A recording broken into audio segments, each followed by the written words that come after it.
Yes, people, what's going on? Welcome to Live Palace News. It's Tuesday. What day is it? 11th of June. And we have got more and more Palace content. There's been more news that's been coming out today that we'll be covering. As always, we'll be answering your questions as well. So make sure to get involved throughout the show. As you can see from the title, there is interest on Sam Johnstone. But not only that, there is actually more exciting updates, to be fair, than Sam Johnstone. But, I thought it's good to start off with Sam Johnstone. But as always, if you do enjoy the content, if you can smash the like button, that would be much appreciated. Takes a second of your time, helps the algorithm, helps us grow the channel to give more and better content, and subscribe if you haven't already done so. T, you're back in the basement, man. I like your basement up. It's just, I don't know. I feel like every time you go in there, it seems like you've been told off or something. Is everything good? How come it's in the basement? No, man, this is just like my what my setup is, like with my computer and stuff, like my workstation. So it's just easy to do it right here. Okay, fair enough. How you been though? How's your day? Good, bro. Good. That's good, man. That's good. Is it just quickly? How's the weather over there? Hot. It's about I can't wait for the heat next week, man. I'm out of this country next week again, but you would think it's like September, not even September, like November, December in the UK. I don't know what's going on. But it's like I think for you all it'd be like in the 30s right now. Hey, over here, there's no summer, man. There's no summer. We're deprived from summer. We don't get to enjoy no summer. Well, let's start off with the first bit of news today, and that is on Sam Johnstone, which we've actually spoke about on a few times. According to the Daily Telegraph, Nottingham Forest have renewed their interest in goalkeeper Sam Johnstone. But saying that, I've also seen reports that Forest do need to sell before they can buy, and I thought I might as well include that. But T, I've said it before. I do think Johnstone will be leaving the club this summer. I do think it makes sense from, Henderson's going to be number one. You don't really see two number ones at a football club. You see him with Ramsdale and Raya. Arsenal, it's been a problem, and we'll see what happens with them two as well. But Forest, they have to sell before they can buy, which is a concern. But do you think that would be a good move for Sam? Yeah, I think it'd be a good move for Sam. It keeps him in the Premier League. That's great for him. I think if he steps in, he'll probably step into the number one role there and be the more than likely uncontested number one. So I don't think it'd be a bad move for him at all. I think for us, it's just a matter of, what the business side of it looks like, what their offer looks like. There's a question here. Of course, with the questions that are relative to the topic, just put a Q in a dot. We'll answer them on the go. But if it's not, then we'll answer them at the end of the show. From JB saying, can we have both keepers again next season? If needed, it's end up being useful. So, it is useful to have both of them at the football club. But logically, I don't know, especially if they're both competing for the same spot in England team as well. And, one is slightly younger than the other. But then again, they're just very similar to each other, T. Yeah, I think in theory, it looks great. Like, because of the fact that you've got them under contract, you could go into next season again with both of them. But when you're talking about man management, when you're talking about current values of guys, this summer would be a good time, right? Because right now, Sam Johnstone, like, his value is at a pretty good level right now, because before he got hurt, he was playing really, really well. He had made an international appearance with England, so his values are pretty high right now compared to if you keep both of them in line, and you decide to start Henderson, and he's just relegated to the backup role. His value might fall a little bit. For a large portion of last season, well, it feels like my side of things, it seems like people were saying Johnson should be the number one, and Henderson shouldn't. Are you now confident that Henderson is the number one at the football club? Because, Johnson pushed him, if not had a better season than Henderson. If you look at the season overall, of course, Henderson was out injured, but a lot of people, including me, to be fair, lost confidence in Henderson. He just didn't seem comfortable, but then that grew as he played more games. I think, honestly, what you wanted to happen did happen. You wanted Johnstone to play really, really well coming in. You wanted that. But you also wanted to have Henderson prove himself and earn his keep because we spent a lot of money to get him. You know what I mean? So it's almost it's almost the ideal situation that we're in because Johnston played really, really well to where him coming in on a free, we can make a significant profit off of him in the transfer market. And at the same time, Henderson came into his own, played really well, and now we can feel better about the money that we went out and spent on him to bring him in. Yeah, I do think Henderson will be number one. You don't buy Henderson, and I think the idea was because there were murmurs about Johnson not being happy at staying in London, not even about Palace. But then afterwards, it seems like now he has settled in London, so it's a bit confusing. I think it was a simple case of Henderson comes in, Johnson goes, case solved. But it seems like he's fine staying in London now, and Henderson is of course the signing that they've got. But yeah, I do think one of them does leave this summer. And if you ask me for the fee, I think Johnson should be demanding at least £15 million for him. I think he's a good goalie, at least around that region. So basically, it's going to be a case of what we bought Henderson for. We're going to get that money for Sam Johnstone. So ideally, it's like a swap deal, which I don't know. I don't know if it's worth that swap deal. Look, Henderson's here. I don't think Henderson's that clear of Sam Johnstone. But that's what it's going to be like. I don't think we're going to get a crazy amount of money for Sam Johnstone. It's going to be very similar to what we bought Henderson for. Yeah, I think, but at the same time, like if that's the case, that's great for us because we didn't pay anything for Sam Johnstone. Comparatively to trying to move Henderson, who we paid a significant amount for. So it seems a very simple equation here for me. It's like one guy you can profit off of if you move him this summer. The other guy you're probably not going to. Yeah. Should we get another goalie if Sam Johnstone leaves the club? I mean, we've spoken about this quite a few times. You're saying Goodman could be the backup option. Of course, Remy Matthews has signed a new deal as well, but I don't want him to be second choice backup goalie. I think that's very risky. Yeah, I think it depends on the way they view things. But if Johnston was to go, then I think my immediate opinion would be we need to bring somebody in. Yeah, and I think we will. But let us know what you think as well about the situation. Sam Johnstone being rumored by Forest. Then again, it wasn't in this report, but it seems like Forest need to sell before they buy. So how will they pull off this move? I'm not too sure. Then again, I said then again twice, but Sam Johnstone, he shouldn't be valued that highly. So I mean, they should be able to get it done at some point. If you think with the sales that they could pull out. I like Super Sam Johnstone. Why can't we keep him? Look, when it comes to right backs, left back, strikers, you can have that depth option. You can rotate. But then when it comes to goalies, you just have a number one goalie. I don't think you can have both of them at a football club, especially if one of them wants to play. And he's in the prime of his career, man. Like, he needs to be playing somewhere. Exactly.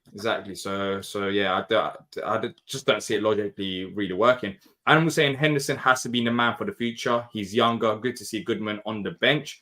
1439 has also said Henderson is a lot younger.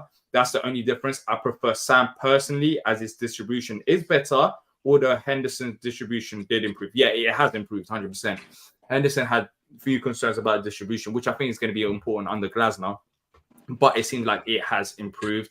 JB saying pushing for Europe, 2 top keepers would be so useful. It would, but I don't think it makes useful if you're in Europe. If you're in Europe, it's really, really useful. Yeah, but then I don't think when it comes to goalies, I don't think it's that important. Like even if you're in Europe, goalies, that's number one standard. You can still stick by the one. I think that rule doesn't really change with the goalkeeper situation. I think it changes with the striker, left back, right back. You do need more depth for European games, but with goalie, you're not really gonna have fatigue. You're not really gonna have the goalie playing too many games. Like you will always have a number one and number two choice, regardless of the competition that you're in. Yeah, I don't think that argument is there for a team that's not in Europe. You know what I mean? If we were playing in Europe, there's the argument to make there's a ton of games. Yes, and we've seen teams that rotate their goalkeepers. You have a cup keeper or a European keeper and then your league keeper. But it's not a necessity, like you said, by any stretch of the imagination. It's not a necessity. It's really something to be able to try and balance out a situation where you have 2 really highly talented goalkeepers possibly. But yeah. But look, he hasn't left yet. We'll see if he does end up leaving. But for me, with no information, just saying based on my opinion, I do think Sam Johnstone will leave this summer. And I do think it makes sense as well. So interesting that story has now appeared and Forest are interested in him again. But it doesn't stop there. As I said, I think it gets a bit more interesting. According to Athletic, Crystal Palace are among the clubs who admire Nketiah. It's a player that's not going away. But it remains to be seen if they are willing or able to make an offer that meets Arsenal's demands. T, you've got your hands over your face. I don't know if you've seen something. I don't know if it's the story, but Nketiah, I mean, Arsenal demands from so far from what we've heard in the summer has been around the £30 million price tag at least, which I don't think they can demand that kind of money for Nketiah because, I mean, he's missed a lot of chances at Arsenal and he hasn't been able to even get into the Arsenal team, which of course is a better team than Palace. But when you look at it with sometimes the injuries and rotations and the chances that he's had, if you can't put them in at Arsenal, what makes you think he's going to be scoring more goals at Palace? Maybe I'm thinking too narrowly, but the price tag doesn't make sense. But then again, it's not going away. We've been talking about Nketiah for a while in these shows, even before the summer. I mean, I'm really just tired of hearing Eddie Nketiah's name being associated with us. Like it doesn't make sense. It's not going to happen. I feel like it's just writers just trying to have some type of information to go off of, like, or something. It's just pretty something reliable though in Athletic. I mean, the Athletics reported it a few times as well. It's not like any other. I mean, they gotta put out stuff just like anybody else, though. Like, my thing is, man, the price doesn't make sense. The player doesn't make sense because we have somebody that's proven in right now that's doing really good in our striking core. Like, to pay that amount for a guy to come in, you want him to be your starter, and I don't think that's the situation. It doesn't make any sense, man. Like, but as a player, don't you think he has got the ability to come off the bench if we need it to be? Why do you think Doug is so much after him? I don't think he wants to do that. I don't think he wants to come off the bench anymore. That's why he wants to leave Arsenal now, because he's not playing. Like, no, I don't think he wants to come here and ride our bench because he wants to be playing. And that's the reason why he wants to leave Arsenal, is because he wants playing time. So it doesn't make sense to me, man. And now it's like Eddie Nketiah is the new Umar Niasse, where we get linked with him every single window, no matter the situation or the circumstances. So you don't see this happening? Well, no. I mean, he's been rumored for a while. I don't as well for the price tag, but if it was cheaper, then I mean, £40 million. I think 40 to 30 is what they want for him. The fact that they want 30 million for him and 30 to 40 million for Emile Smith-Rowe is absolutely ridiculous. But now, Emile Smith-Rowe kind of makes more sense. I do think Emile Smith-Rowe is a quality player. He's a quality player. I don't think he's hard to play. But he's hardly played there, and he's consistently injured. Like, that's the same argument that we had about Ryan Sessegnon. I don't know if Emile Smith-Rowe is as injured as Ryan Sessegnon is. He was on a bench. He was on a bench for Arsenal. He just didn't have opportunities. This past season, I'll give you that. This past season, but exactly prior to that, he has had injuries out the wazoo that he struggled with. He's had injuries, but I don't know if he's as crazy as Sessegnon's though.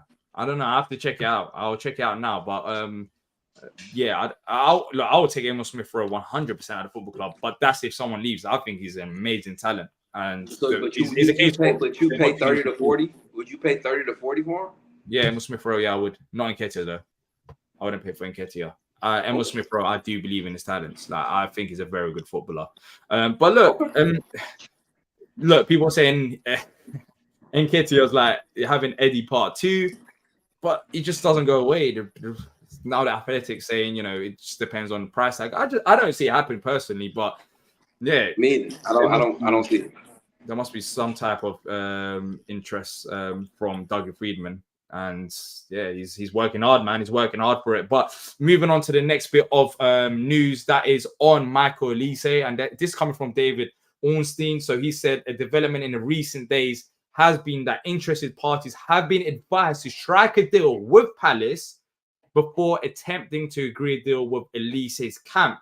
Often when there is a release clause, as is the case with Olise, it is done the other way around. T, we spoke about this yesterday. I thought it's worth mentioning this from David Ornstein, who's a very reliable source.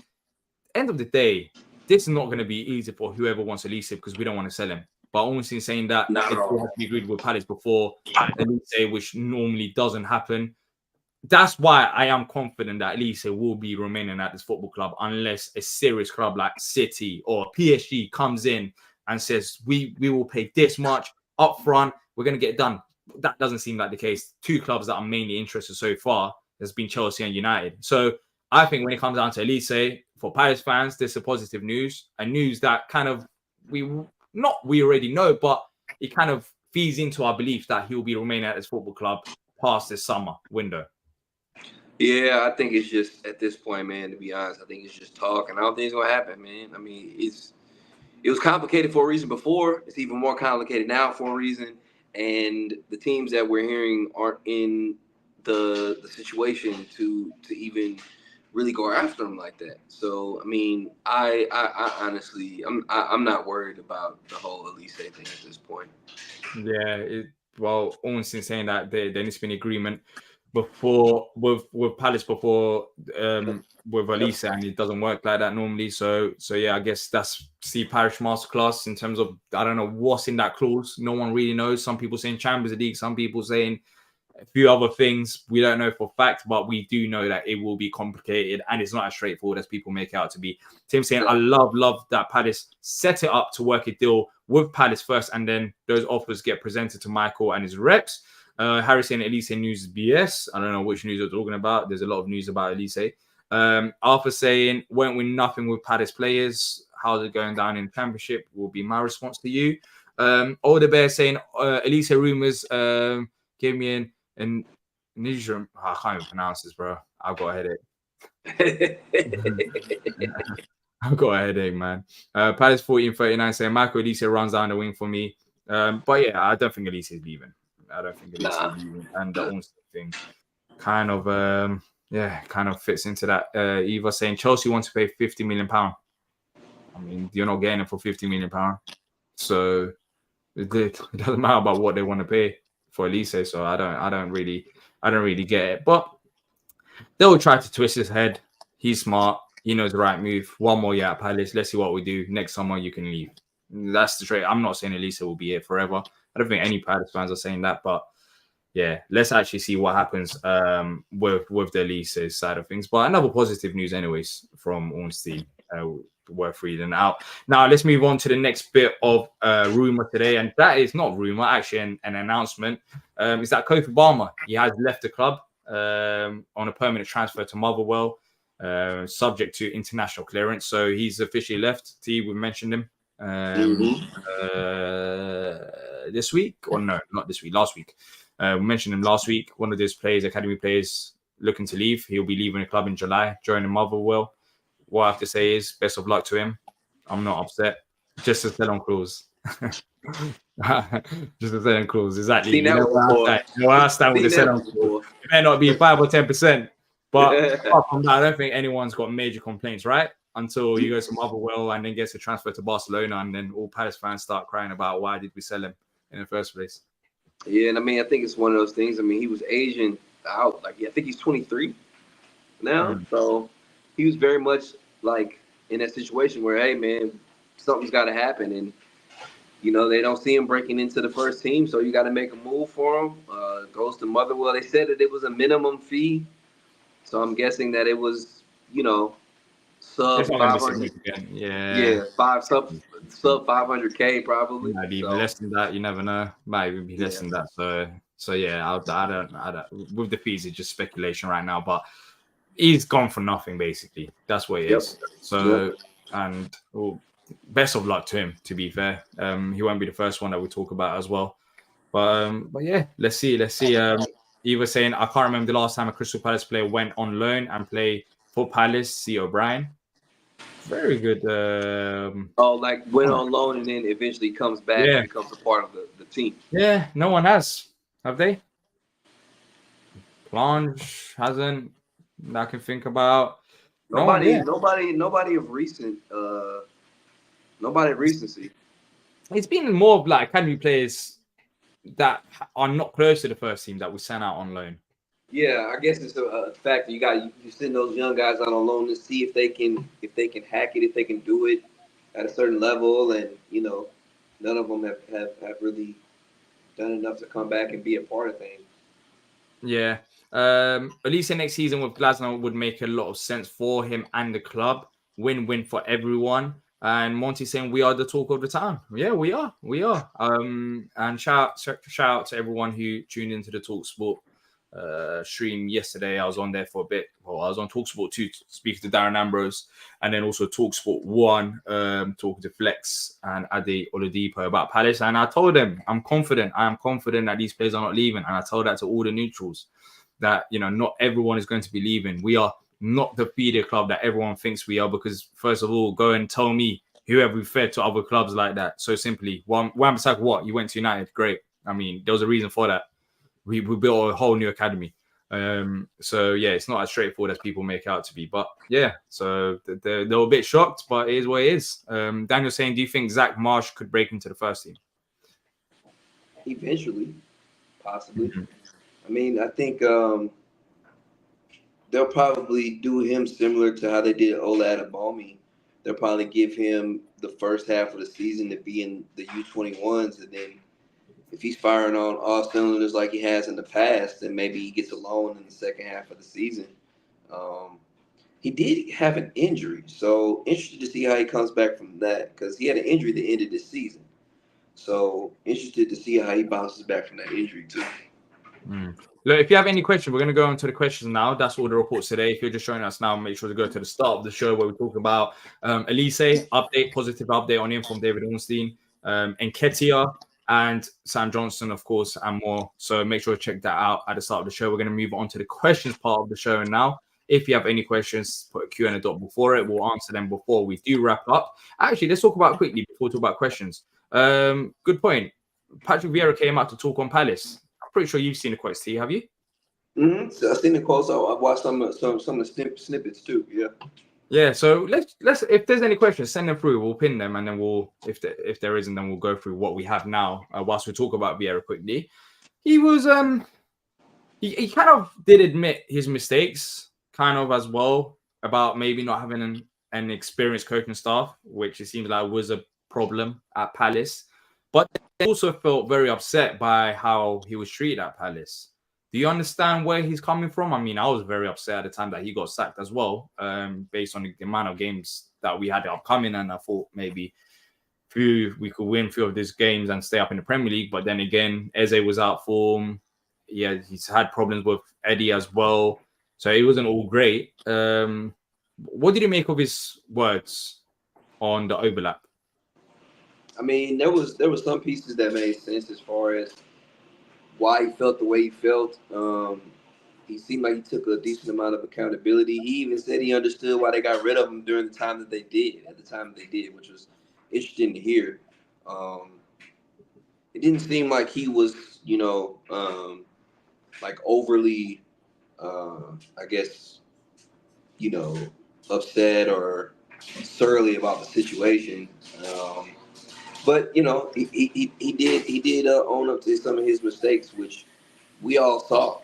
You know what I mean? And I'm sure he probably thinks about it in retrospect about the things that he could have done differently, and wonders how those things could have gone. To be honest, but Yeah, look, yeah, we had some great moments under Vieira. I loved the first season under him, but second season there was some questionable even decisions from him. I didn't want him to get sacked. I'm not going to pretend here saying I was happy with him getting sacked. I did not want that, but I mean there were times where Olise would play in midfield rather than out wide because his persistence with Jordan Ayew, which I never understood to this day why all the managers persisted with Ayew when they didn't have to at occasions. I think Ayew's a great player, but it's good that Glaston's kind of got over that and we're not really talking about it anymore. Just that the fact that Ayew's on the bench where he should be as a good depth option rather than a starter. He did fall out with Eze. Eze's form dropped off massively under Vieira. I Edward mean, as well. Vieira did a lot of things that hurt guys like Elise and Eze. He really clung to Jordan Ayew. He really clung to Jeff Schlupp. Like he was, I remember there was one game where he started Jeff Schlupp and Michael Elise in the midfield three together, and it's like while also having Ayew on the right wing and not starting Eze at all. It's like you're plotting your own demise with certain things, man. Like, so it can't all be on Palace for sure, but I look, he's got the right ideas, but for me, his over reliance on Adrian Roberts was a big red flag. Because as a manager, you do use your assistant, of course, but from what we gathered afterwards, it seems like he just, just his backroom stuff, it just didn't work. It just didn't work for it him. seemed like a I think he lot needs to was build that out of his experience. He needs hands. to build that experience. For me, when I look at Glasner, of course, he speaks to his assistants and stuff, but I have confidence that Glasner pulls the moves. With Vieira, I don't know. He seemed like it was just both of them rather than just Glasner himself. Whereas Glasner, I just think he has a bit more guts to believe in his own source, and he has won something, so he has worked out. I think Vieira just needs to build his experience, and maybe eventually he might become that manager. But for now, yeah. For me, look, you sacked Vieira. It was a case of what did you do after Vieira? Bringing Hodgson for 10 games, which some people were upset, some people were okay with because of the situation. It's what happened after that, keeping it for another year, which erupted a lot of the fan base rather than the whole situation. Of course, sacking Vieira was, some people didn't want it to happen. So people were naturally upset, but in general, just a bigger picture about it, which caused a massive fuss. But he feels like he was hard done by. I get where he's coming from, but he also, part of him, said that he understands why it happened. But look, let's move on to the questions now. Let's go and start off with this. If you have any questions, send them through. If you're enjoying the stream, people, please hit the like button and subscribe if you haven't already done so. It takes a second of your time and helps us out massively. Let's try hit 200 likes with the people watching on replay, because I know a lot of you do. Irv saying, do you think Glasner could go for Eddie and play JP and Eddie together? No, because his system doesn't really have that. Unless Eddie plays as like a option behind the striker, which I don't think he's got the creativity for it. Yeah, I've seen like Glasner has an augmentation of his system where he plays two forwards and he plays a cam behind them. But if you do that with Eddie and JP, then that affects Olise and Eze. You know what I mean? So, I mean, he did it at times during the season after we made a certain substitution or something. But I just don't see it being like a go-to ideal. Yeah, I don't think it'll work. It just doesn't make sense to me to have Eddie and JP play together because we're not playing two up front. So I don't know where they'll play together unless Glasner changes system. But then again, I think it's time probably to move on from Eddie. She's not looking good, especially if he's up for sale, according to reports. But let's see. He might stay at Palace. He might flourish next season, but he's got a lot to prove, I guess, to the management and to the fans. Right, saying, do you think anyone other than Gahey starts for England from Palace? Wharton. I think I'm leaning more towards Wharton starting. I think Eze comes off as an impact sub, very good impact sub, and Henderson doesn't play. That's where I'm leaning towards. For you, T? I'm 50-50 between Ebbs and Wharton. I just think Ebbs is going to get a shot at some point just because of how well they played in the match where he started, like with him up front. Like, I don't know. I just feel like maybe he'll get a shot at some point. Yeah. I think Eze will get a shot, but I just don't see him starting. I'll be very surprised. I mean, who does it start ahead of? So yeah, I think Eze will come off the bench and get more and more minutes, but depending on how far England go. But I think Eze makes sense for the opponents that England will be facing due to his ability to pick up the ball and run past defenders. I think in the most recent game against Ireland, it was just so static and there wasn't that many movements in behind. I think Eze could create that opening, and we've seen it. Not could, he can. Like, he will. He 100% will. So it depends on if Southgate trusts him. Randall saying, now that there is news about Eze to United, are we worried as him and Olise are best friends and Olise is a childhood United fan? I'm not worried because United still don't know who the next manager is. So I don't know how they can think they can, sign players without even sorting out the manager situation. So there's always going to be rumors, but I'm not worried right now about United or Chelsea, to be fair. Not at all. Not at all. United is not an attractive destination right now. Well, they don't even know who what if you're managing Southgate? I don't know if you'd want. Would you want to go there? I wouldn't if I'm a player of Eze or Olise's quality. Tim saying, was Vieira's falling out with Derry the signal that things weren't going to work? Feels harsh to write that, but I found that situation alarming. I mean, it's hard to say yes or no because no one knows. But that was a key moment.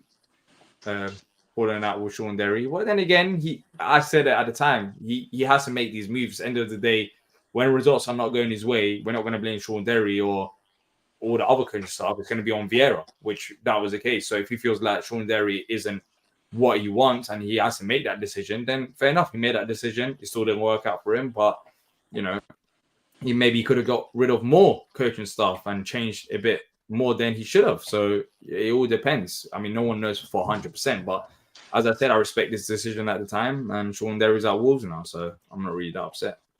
Tim also has another question saying, name the one transfer that's rumored that would make you most excited for this season. It's weird because we haven't been rumored with that many incomings. And I think part of it is like too, most of when it comes to like the excitement piece, most of what we're looking to do is add depth. So like for a lot of people, adding key depth pieces isn't necessarily exciting, quote unquote. I think signing a young striker would be exciting. Whether it be somebody like Elijah Adebayo or Dearno Berry or somebody like that, a young striker, I think that would be exciting. Yeah, maybe very, as you mentioned. Because other than that, I don't know who else is really out there that's been really linked with us so far. Like it seems like whoever we've been linked with, seriously, it's just happened. Well, it hasn't happened officially, but Kamada and Riyad, they're going to happen. We haven't really had time to digest. And a lot of that, I think too, D, a lot of excitement can come from, like acquiring a guy and getting a guy in, but also not losing someone too.